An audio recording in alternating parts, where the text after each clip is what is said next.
මචං කොච්චර යාළුවෝ හිටියත් ඒ හැම යාළුවෙක් එක්කම ජීවිතේ බෙදා ගන්න බෑනේ.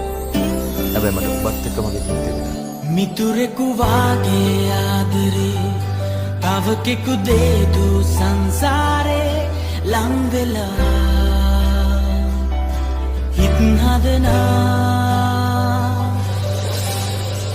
පැහැදිලි අහසින් දල රැලි සයුරින් හෝ කරදර වටලා සුවය දෙනා හිතවත්කම්